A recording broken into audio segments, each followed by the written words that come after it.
Coming up on Focal Point, the tree is lit. Right now, Lansing is ringing in the holidays with their annual celebration. We bring it to you live. The House wraps up 2 weeks of House impeachment hearings. It was terrible. It's not the way I wanted my career to end. And Democrats on the campaign trail debated. We have a constitutional responsibility and we need to meet it. An industry that was booming over a decade ago is nearly extinct. But we take you to one in particular still thriving. We have things like the Michigan Lottery, but we don't have things like Michigan sports betting. I'll tell you how that could change. Focal Point starts now. Good evening and welcome to Focal Point. I'm Tony Black. And I'm Melissa Burr.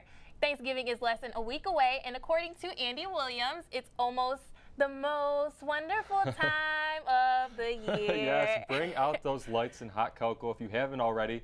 To help ring in the holidays, Focal Point's Katie Brecky is live in downtown Lansing. It's Lansing's 35th annual kickoff to the holidays called Silver Bells in the City. Katie, how's the atmosphere down there?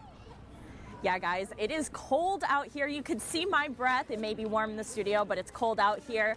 We just wrapped up an event, Silver Bells in the City here in downtown Lansing. There was, of course, a parade, fireworks, and if you can see behind me, this wonderful tree filled with LED lights. There's lots of people still taking pictures with the tree tonight. And of course, while everybody was in the Christmas spirit today at the event, the spirit started a little bit earlier today.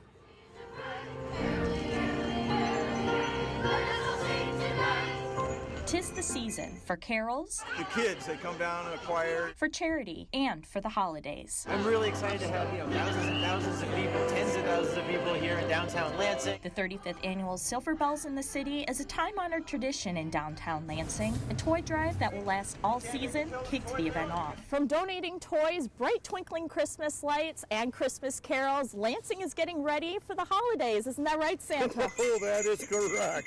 We are ready to get it going tonight. Oh, look how perfect this is.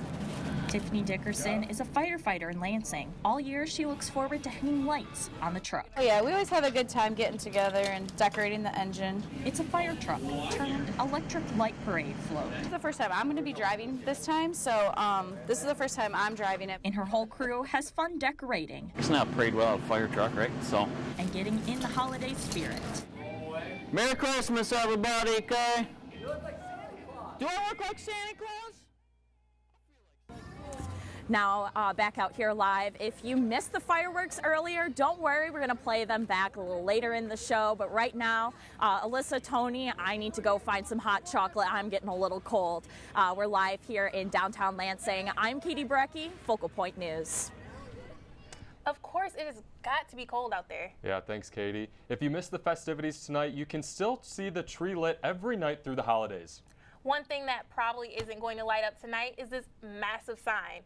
Passersby might have noticed this marathon sign hanging from its 10-story base this morning.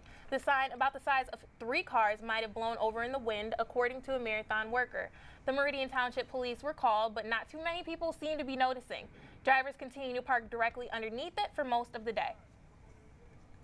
McDonald's customers also must drive under the sign to get through the drive-thru.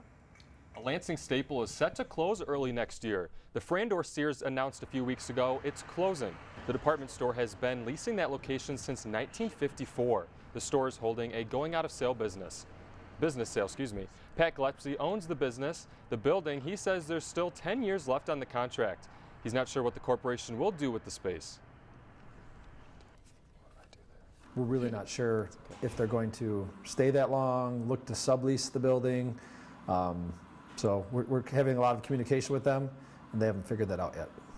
The location is expected to close February 2020. A dozen current and former Trump administration officials testified this week and last in President Trump's impeachment inquiry. The House has yet to hear from the president's personal lawyer, Rudy Giuliani, National Security Advisor John Bolton, or White House Chief of Staff Mick Mulvaney. President Trump says the Democrats look like fools this week. He called into Fox News and talked for nearly an hour. Meanwhile, Democrats are preparing to draft articles of impeachment. A vote could come by the end of this year. Democrats have been building a case that Trump leveraged U.S. military aid to Ukraine in exchange for investigation into former Vice President Joe Biden and his son Hunter. No, we're not going to wait till the courts decide. that might be information that's available to the Senate in terms of how far we go and when we go. But we can't wait for that because, again, it's a technique. It's obstruction of justice, obstruction of Congress. After a report is completed, the Intelligence Committee will send it to the Judiciary Committee and release it to the public. The Judiciary Committee will then decide if there is enough evidence to impeach. From Capitol Hill to the campaign trail, impeachment is dominating politics this week. 10 Democratic candidates for president met in Atlanta on Wednesday for their 5th debate and had plenty to say about this week's hearings. Trump doesn't want me to be the nominee.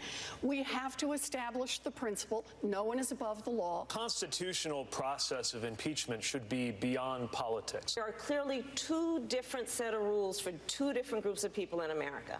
The powerful people who with their arrogance think they can get away with this, and then everybody else. But this is also a patriotism check, a value check, a decency check. You can deal with Candidates Trump's also discussed health care, foreign policy, and race. The next debate will be on December 19th. So far, Joe Biden, Elizabeth Warren, Bernie Sanders, Pete Buttigieg, Kamala Harris, and Amy Klobuchar have qualified for the next debate by having at least 200,000 individual donors and polling at 4% in 4 national polls, or 6% in early primary states. The other presidential hopefuls have until December 12th to secure a spot on the stage.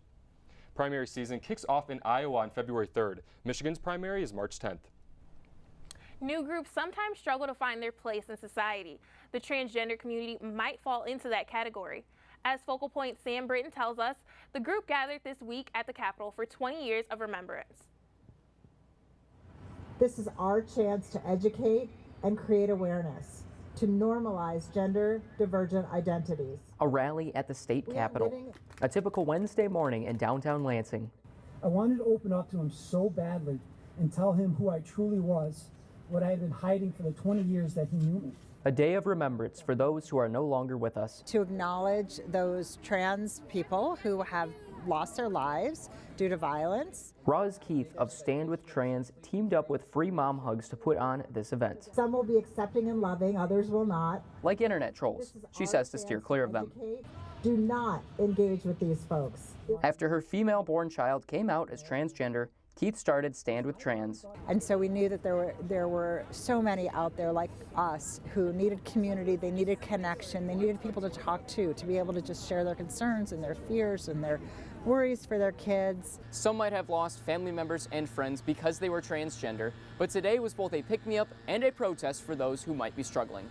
Really, all you have to do is just call someone by the right name. It's not hard. Coming to the state capitol on a weekday morning shows that Michigan student Bree Leakin is invested in this community. I was really just trying to raise awareness on trans issues on campus and locally. The fight with this crowd. But I do know if we could change this world to lead with love instead of fear, we would all be in a far greater place. Doesn't seem to be filled with hate. In Lansing, I'm Sam Britton. Focal Point News. The transgender community says they continue to fight for rights across the country. They did have a recent victory in Michigan. Transgender people who have transitioned to a different gender used to need a passport, birth certificate, or court order to change their driver's license. Now they only need to fill out a form and pay $9. To change one's identity marker on their license is a huge deal. A friend of mine actually went through the process before it just got changed. It took him 3 months and $800 to go through the process and get everything he needed to do to change. When it comes to auto insurance rates, Michigan is the most expensive state, but a new law could dramatically reduce that. All drivers in the state currently pay $220 to the Michigan Catastrophic Claims Fund. The law proposed by the Michigan Catastrophic Claims Association would reduce it by $120 for people with unlimited medical coverage. Those who choose lesser coverage could avoid the fee altogether. The 55% fee cut comes from changes made to the state's no-fault insurance law in June of this year. Hopefully, if the costs are lower, then obviously it makes it a more affordable premium for everyone, you know, in any location in Michigan. The law will offer different coverage options for the people to choose from. It should go into effect in July of next year and last until June 2021. We all love our phones. They are with us constantly. But there's at least one place we can't bring it in. Focal Point's Luke Saccone reports on a new Michigan proposal. We're all attached to our phones, inside and outside. One place phones aren't allowed? The courtroom. But attorneys like Michael Nichols are the exception. Nobody can bring a cell phone in, but if you're an attorney and you can show proof that you're an attorney, they let you bring your cell phone in. As it stands right now, local judges can decide whether the public can bring their phones into the courtroom. Right now, it's kind of a box of chocolates. You don't know what you're going to get until you show up to the courthouse, and you might see a sign that says no cell phones. But all of this could be changing. We need our phones, whether it's like documents or emergencies or whatever the case may be. I should be able to have my phone in a courtroom respectfully. If the proposal were to pass, there would still be a few restrictions. A couple being still no recordings or photography in the courtrooms. In Arizona, I went to court all the time. My dad's an attorney, so I've been in the courtrooms a lot, and we're allowed to have our phones in there. So, and I really don't think it made any significant difference to the proceedings at all. Local courts worry they could lose money if phones aren't allowed. People would take pictures of documents instead of paying for them. I'll take a picture of my client's bond orders once I go through it with that person, and then I'll say, you keep this, I've got a copy. But the court system is always changing. It's just another way to try to improve the best imperfect system in the history of the world. In East Lansing, I'm Luke Saccone, Focal Point News. The Michigan Supreme Court held a public meeting on Wednesday and could decide on the proposal at any time. Coming up, an MSU college takes the top spot in international ranking, but a Michigan State survey shows alarming statistics about what students go through inside and outside of the classroom. And an East Lansing hero is getting a big head, but we don't mean ego. So how else would you mean it, Tony? As literal as possible. Let's find out what I mean and more after the break. You can go into any sports restaurant or bar here in Michigan and usually see the lottery game Keno on TV. And the game brings in revenue for the state government. What if more games are legalized? Would it bring more players to the table? So right here's my lineup. This is my team right here. Fantasy sports can be very competitive. And this is a 10-team league. I'm currently in 8th place, which is not good. Even if there's no money involved. If there is more than typically $20, then it's pretty competitive. For MSU senior Alex McCrae, he's played fantasy sports since high school. The leagues I'm a part of consist of football and baseball leagues. While he doesn't usually bet, he may legally be allowed to soon. New bills are cycling through the Michigan House to legalize sports betting. It includes online betting and potentially fantasy sports. Yeah, I'd be for it, yeah. I think it would generate more revenue for the state. The Michigan Lottery brings in a small percentage of the state's annual revenue.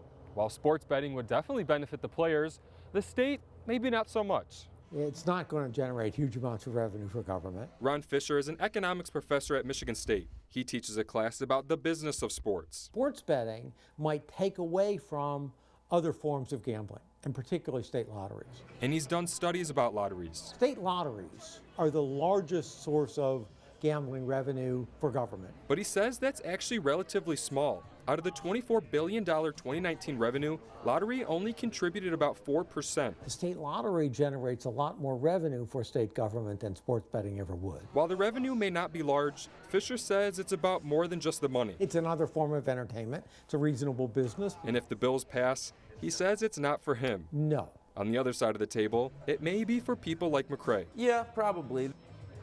The only reason possible in Michigan is because in June of 2018, the Supreme Court threw out a 1992 act that outlawed sports betting nationwide, excluding a few states like Nevada. The bill passed in the House. Now it's waiting the governor's signature. It's almost Thanksgiving, and as we saw live from downtown Lansing a few minutes ago, it's beginning to look a lot like Christmas. That's so good. A little something. Over in Detroit, a familiar face will be coming to America's Thanksgiving parade, and we're not talking Santa. Here's a hint. He's probably more popular than Santa at MSU. Also in campus news, Larry Nassar was fired 3 years ago, but a new survey shows that sexual assault is still a problem on Michigan State. Luke Saccone is live in the Spartan newsroom with those stories. Luke? That's right, Alyssa and Tony. Sexual assault climate surveys are typical for big universities, but Michigan State's latest report aims to be different and more inclusive. Not only does it include faculty and staff, but it also pinpoints why problems are still happening more than 3 years after the Larry Nassar scandal.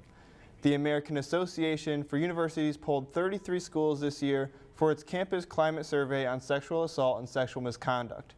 MSU decided it needed to do something more. Statistically, 27% of female undergraduates say they've been sexually assaulted since enrolling at the school, and only 20% of them actually reported it to the university. MSU psychology professor Rebecca Campbell wants to use these results to lobby for more mental health counselors, faster Title IX investigations, and more victim advocates to help those who do report. Marvel, DC, and Archie Comics have made a huge leap from the page to the TV screen, but at the MSU library, they cherish the roots of our favorite superheroes' origins in a big way. There's power in the pages of comic books. Graphic novels are, I would say they're a hobby. Or graphic novels. They make me feel happy, sad, sometimes miserable. And it's not just the punches the superheroes throw. They really bring me to feel great about myself. Rachel Deering would know. My favorite comic book mostly is anything Batman related. As president of the MSU Graphic Novels Club, she has a huge display of them at her disposal right here on campus. Over 300,000 North American produced comics and over 50,000 internationally produced comics can be found right here among the stacks at the MSU library, making it the largest and most comprehensive collection in the world. Julian Chambers, an English professor who studies comic books, sees the importance of holding such a collection right here at MSU. Comics are an archive of the American experience is one of these sort of basic ideas I use when I think about them. So it's a great way to think about evolution of the United States over time by looking at different comics and how they approach different issues. A peek into the collection is only available by special request, but its impact is even spreading to local shops. People hear about it and they can visit it at the library and then maybe come look at some stuff here. It may just be a hobby for her, but Rachel hopes one day fellow MSU students and friends get to be remembered in the collection forever. Being involved with the greats and seeing everything and having your comic book in there, that's amazing. In East Lansing, Alyssa Burr, Focal Point News. Leslie M. Van Veen McRoberts, head of special collections at the MSU library, says the collection is so large and popular, the library can't keep up. As they continue to get new comic books, library officials are trying to find more creative ways to integrate all the comic books into the collection. Michigan State University's College of Education has been recognized as the best education college in a global ranking. MSU jumped 3 spots from last year. The Shanghai Global Ranking of Academic Subjects ranked the MSU College of Education at the top of its list. Over 1,800 universities worldwide are ranked each year. The rankings are based on higher education research. MSU's College of Education also is ranked #1 in the U.S. for elementary and secondary education by the U.S. News and World Report. It's the 25th straight year for that honor. It's quite a thrill. It's really important for our national visibility, which helps us recruit students and recruit faculties, which is part of how we can continue to do this. MSU College of Education also ranks at #12 in another world ranking, this one by the 2020 Times Higher Education World University Rankings. Can you identify this face? I'll give you a hint. He's loved here at MSU, but maybe not in Wolverine territory. How about now? If you guessed Tom Izzo, you're right. This is what his big head will look like at America's Thanksgiving Parade in Detroit on Thursday. He is the newest addition. The head is made by the Big Head Corps, which is a program within the parade company. The head will walk in the Thanksgiving Parade as the only new addition this year and the second Michigan State-based head after Magic Johnson. The company said the Iron Mountain native is such a positive influence to the state and Detroit. That's all I have on campus. I'm Luke Saccone. Spartan football fans are getting a little restless with a 5-game losing streak. And Cassius Winston has a big week after tragedy hits his family. Focal Point's Brandon Rothenberg joins us live at the sports desk for a preview of this week's sports. Yeah, Tony and Alyssa, football coach Mark D'Antonio tells the media what his plans are for next year. And an emotional speech by Cassius Winston tops our sports headlines this week. We'll have those stories and more after the break. Welcome back. I'm Brandon Rothenberg with your weekly dose of Michigan State sports. We start with men's basketball. Following a close win against Seton Hall last Thursday, MSU took on Charleston Southern. The Spartans defeated the Buccaneers 94-46, doing so without the assistance of sophomore guard Aaron Henry, who took the chance to rest his injured ankles.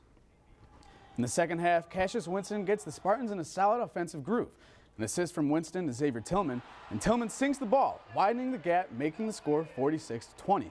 It's one of the craziest shots of the night. With just 8 minutes left in the second half, yet another assist from Winston, and Gabe Brown throws down a thunderous dunk, putting the Spartans up 48-22. The Spartans end up winning big 94-46. It's been a tough week with the loss of Winston's brother, and at the end of the game, he addressed the crowd to thank the fans for their support. Griffin Stroin brings us to the emotional scene at the Breslin. It's not often that a basketball story starts at the end of a game. But Cassius Winston had something to say at the end of the Charleston Southern game Monday night. I lost a piece of my heart. Tragically, 2 weeks ago, Zachary Winston was hit by a train in Albion and changed the family's life forever. A lot of tears, a lot of emotion, and just a lot of laughs. You know, it's all over the place, but we in it together. Since then, Winston has talked about it, but feels most comfortable on the court. Getting your mind away from it, it's tough. It hits you, at random times, but if you can have that, that 2-hour distraction for you, that's always been good for us. But after the game, Winston had to stand on center court and address the fans. Just all the support, all the love, all the flowers. I really appreciate it from the bottom of my heart. He hasn't missed a game. It's been his therapy. Just playing the game that I love, you know what I'm saying? That's kind of been my safe haven. But now it's about trying to get things back to normal. I'm trying to adjust to this new life that we have, just knowing that it's going to be a tough time. But he says his Spartan family will help him get through these tough times. And I really appreciate you guys, so thank you. In East Lansing, I'm Griffin Stroyan, Focal Point News. The Spartans are traveling right now to Maui for the Maui Invitational. They take on the Hokies of Virginia Tech on Monday. Coming off of a colossal win over Notre Dame, the women's basketball team is ready to continue their winning streak. The Spartans took on in-state foe Oakland at the Breslin Center. Shea Colley was still out and Coco Gaines was out with an ankle injury. End of the first quarter here, and when Taryn McCutcheon is behind the arc, you know it's money. She puts 3 more on the board for Michigan State. Later, the Golden Grizzlies trying to gain some momentum, but it's Tyre Park swatting it away. She had a couple big blocks in this one for the green and white. Michigan State was starting to pull away when Kayla Bellas gets the layup and the foul. That's Coco Gaines' replacement coming up with a big play there. Spartans go on to win 76-56. There were some struggles, and after the game, Susie Merchant said she is missing her upperclassmen. They're a work in progress because they're freshmen. We can't rely on them. That's where you need your upperclassmen. And tonight, not having, some of our key kids, today I felt we needed Shea and we needed Coco out there just from an experience standpoint. The Spartans are now 4-0. They play Hartford on Sunday before going to the Bahamas to compete in the Junkanoo Jam. We take you from the Breslin Center all the way to the Big House in Ann Arbor, Michigan. Michigan State, the 113th meeting in this historic rivalry. 2 teams that have been heading in very different directions. The Spartans losing their last 4 games, outscored by 86 points. And on the other hand, Michigan has been playing some solid football since Penn State, coming into this game on a 2-game win streak. Michigan State headed into the stadium hot and started the game strong. Lewerke with the center pass to David Cruz, putting MSU up with a 7-0 lead early. Michigan tied it up quickly in the second quarter and went on a roll from there. Nick Eubanks with the catch from quarterback Shea Patterson, putting Michigan up 14-7. They pushed to widen their lead in the third quarter, and MSU never recovered. Michigan takes the Paul Bunyan Trophy for the second year in a row, 44-10 the final. And for the Spartan fans, their frustration with this team has grown.